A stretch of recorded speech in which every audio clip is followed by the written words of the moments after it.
What should I do if I have an emergency and need to cancel my immigration interview? Hi, I'm Jim Hacking, immigration lawyer practicing law throughout the United States out of our office here in St. Louis, Missouri. We had an interesting and somewhat sad situation come up at our office recently, and I thought I'd make a video about it so I could explain it to everyone. So in this situation, we have a client who has applied for a green card based on her marriage to a U.S. citizen. And as it turns out, this client has been waiting a very long time for her interview, over a year. The St. Louis office has been behind on spouse cases, and this Canadian client has been waiting a really long time for her interview. And her interview was set for today, actually. And she called me last week, and she told me very sadly that her dad is dying, and he's in the process of passing away, and he only has a few more days to live. And it was sort of touch and go over the weekend. We were wondering whether or not she was going to be able to actually come to the interview.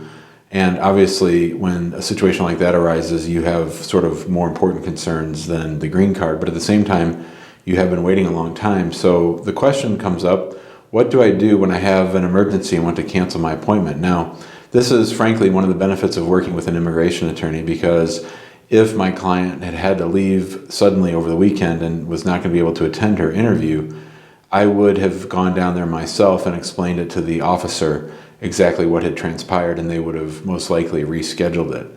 But what if you don't have an attorney? Well, in those situations, I think you have to do everything you can to notify the office that you won't be there. Now, they don't have a regular telephone number, and you can't call the local office in most situations. So you might want to have someone else from your family go down and explain it to them. This is probably not preferred by Immigration Service, but I think you really want to document what efforts you made to let them know that the appointment would not be made. At the very least, I would try to make an InfoPass appointment before I left, if possible, to go down there and alert them that you're not going to be there. Generally, in our experience, if you miss an appointment, they usually reschedule it once as a courtesy. That doesn't mean that they have to, though, so you can't rely on that.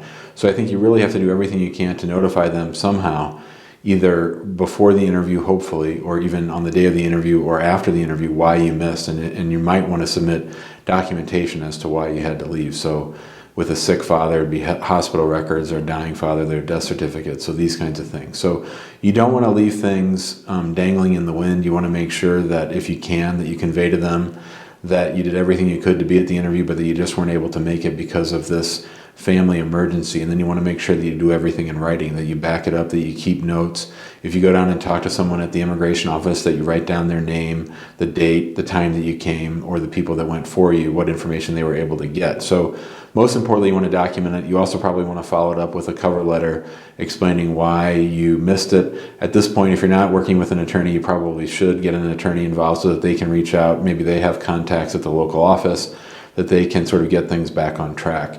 You could also make an InfoPass appointment for when you come back and explain to the officer at the window what happened and why you missed. So we hope this answers the question of what you need to do if you have an emergency on a immigration interview. But if you have more questions, feel free to email us at info@hackinglawpractice.com, or you can call us at 314-961-8200. And if you like this video, please be sure to click like and sign up to as a subscriber as you get updates for all of our future videos. Thanks a lot. Have a great day.